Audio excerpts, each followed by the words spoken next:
members of the National Assembly present, members of the Federal Executive Council present, service chiefs, and I believe the Inspector General of Police in particular is here, Your Excellencies of the Diplomatic Corps, our Royal Fathers present, Imperial Majesty the Oni of Ife, Oba Ogunwusi Ojaja II, His Royal Majesty the Owa Obokun. We are here for the 11th edition of the Bola Tinubu Colloquium.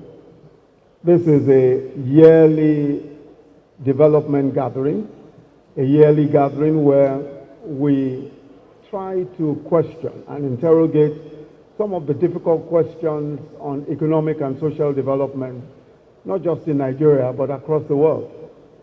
We do it in celebration of a man who has spent the last 30 years of his life in creative and catalytic public service. But a lot of his vision is what is responsible for what we see today in Lagos. The BRT, many know the bus rapid transport, the Lekki Industrial Zone, even the Eco-Atlantic project, which is a private project, but which he initiated as governor of Lagos State. And of course, the reform in the tax system of Lagos State. Today, Lagos, as we know, earns more revenue, more IGR, than 31 states of Nigeria put together. That by itself began in 2001 with a very innovative way in which he reformed the tax system in Lagos and created an independent Lagos Inland Revenue Service. Several African countries and states of Nigeria have engaged the LIRS as consultants for their own reform efforts. But how about electoral reform? In 2007, when our party, then the ACN, was rigged out of elections in Osun, in Ekiti, in Ondo, and in Edo State, I was asked, he invited me to his residence, as Ashiwaju invited me to his residence at Bodilon. And he said to me, the only way by which we can possibly reclaim the states that have been taken away from us by this enemy is going through the courts. And he said to me that the only way is by proving that there was multiple voting. In other words, proving that a few people simply thumb-printed ballot papers, dumped the ballot papers into ballot boxes, and they were counted in favor of the opposition, then of course the PDP. He then said to me that the only way we can do this is by somehow, he says, I don't know how you are going to do it, but somehow proving by forensic evidence that this is exactly what happened. I said to him, I said, Ashiwaju, look, nobody has ever proved an electoral case, an electoral petition by forensic evidence. There's just no history of it. He said, and I said, what is even more? We have over a million ballot papers. If we consider all of the ballot papers in each of these states, there are over a million, or in fact, at the time, there were about 1.3 million ballot papers, putting together all the states. And how can we prove multiple voting? He said, you know, Yemi, I've told you what my own view is. You just go and look for a way of sorting this out.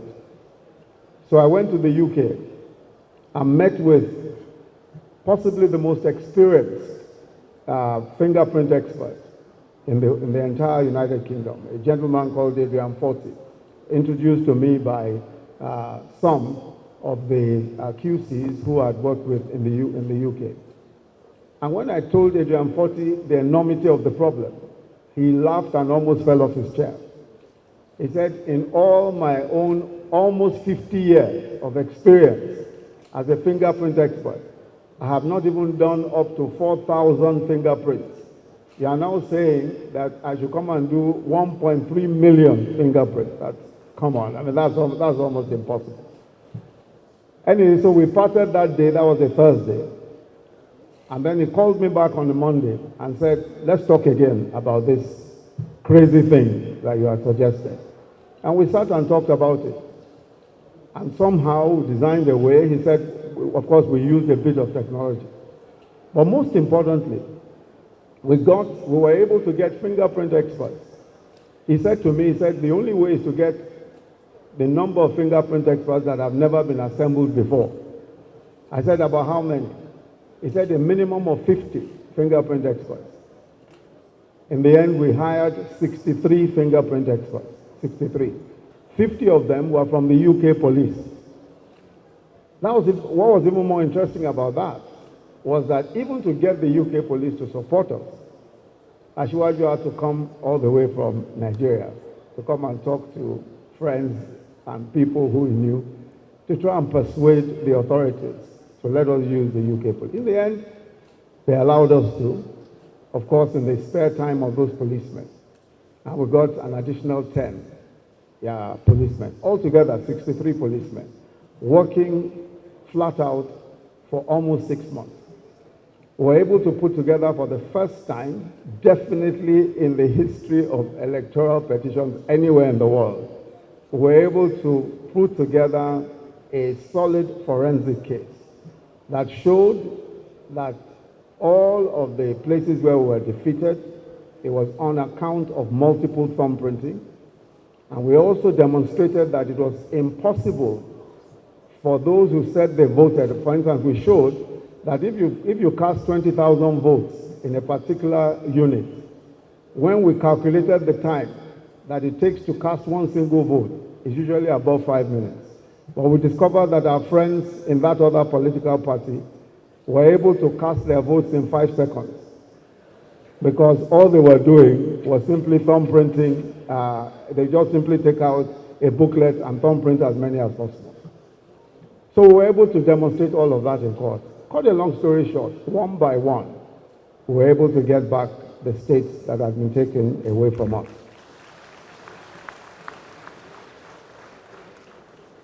The only way by which that could ever have been achieved is surely not just by the vision, but by the determination of the leader of our leader at that time. He was, of course, the leader of the ACN at the time. And he showed the kind of leadership that was very, very rare, of course. Not only defining what he thought was the way forward, but also supporting it in every way and backing it to the very end.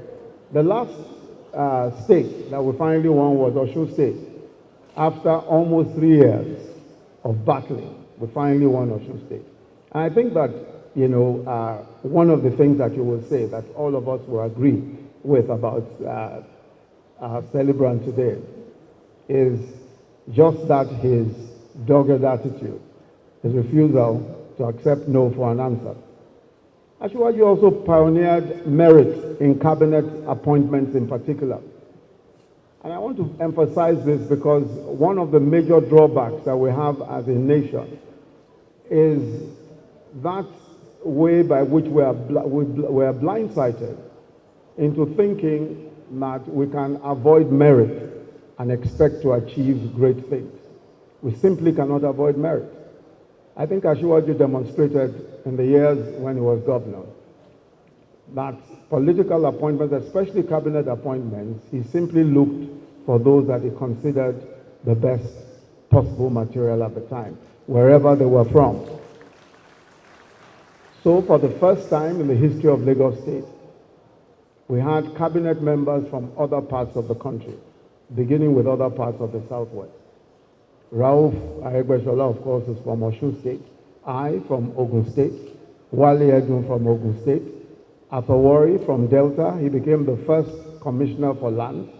Lai Mohammed from Kwara State. Dele Alake from Ekiti State, and so many others. For the first time, we appointed judges from other, in fact, I've forgotten Ben Akaboize. Ben Akaboize, of course, from Anambra State, was commissioner for economic planning and budget. after Yemi Cardoso, and for several years after that, he served as Commissioner for Budget and National Planning. But also judges, the appointment of judges from everywhere else in the country. Justices Onyabo and Justice Sibyl Nwaka were both appointed to be judges of Lagos State. There is no other state in the country except some states to the north where you've seen the appointment of individuals from other states. And Asiwaju pioneered that. Just picking the best people, no matter where they're from, is a very important part of our story as a country. So every once in a while, I think history gives us one or two persons who are gifted, transformative leaders. And I believe that our country has been gifted by this great transformative leader, Asiwaju Bola Ahmed Tinubu. I believe very strongly that this man's political trajectory has only just begun. He's a man who has tremendous gifting, and is a man who I believe God has a great plan ahead for. I pray for you, Asiwaju, that as your days, so shall your strength, so shall your wisdom, and so shall your favor with God. In Jesus' mighty name, amen. I'll just say a word or two about the next level. As you know, the expression next level itself was our political campaign slogan in this last election. And what we were saying was simply that there was a next phase to what our country had seen. There are many who would say that there were several things that were promised in 2015 which had not yet been realized. But I think the best way of putting it is to simply say that our country for the first time is experiencing a type of leadership that is bound to lead us to where it is that we have purpose for ourselves as a government. In my view, the honest leadership, a leadership with integrity of our President Muhammadu Buhari, is a very important component of getting anywhere at all in all of our development plans. I've said before at the last colloquium that Nigeria's main problem is not a lack of ideas, is not a lack of projects or programs. It was most of the time, especially with the leadership in the past, was a lack of integrity in leadership. And corruption in particular was the reason why we were finding it difficult to make any progress. And I explained that that's why we earned $383 billion US in 4 years, 2010 to 2014, the highest ever in the history of our country, the highest ever. And yet, Lagos-Ibadan Expressway, not done. Lagos-Kano Rail, all of what is being done today, not done. We cannot point to a single major project, a single major infrastructure project that was completed in a 10-year period, despite the high earnings, including power. So a government coming after so many years of waste must be a government first that emphasizes fiscal prudence, a government that emphasizes integrity in public finance, so that we manage the little resources we have to achieve the maximum that can be achieved. And that is what President Muhammadu Buhari set out to do. As I keep saying, the president has never claimed to be an orator. And we all know that he's not an orator. He just gets things done. It was under President Muhammadu Buhari that 3 of the 4 refineries that we have today were built when he was Minister for Petroleum. 3,500 kilometers of pipelines were built by him as Minister of Petroleum in a 3-year period.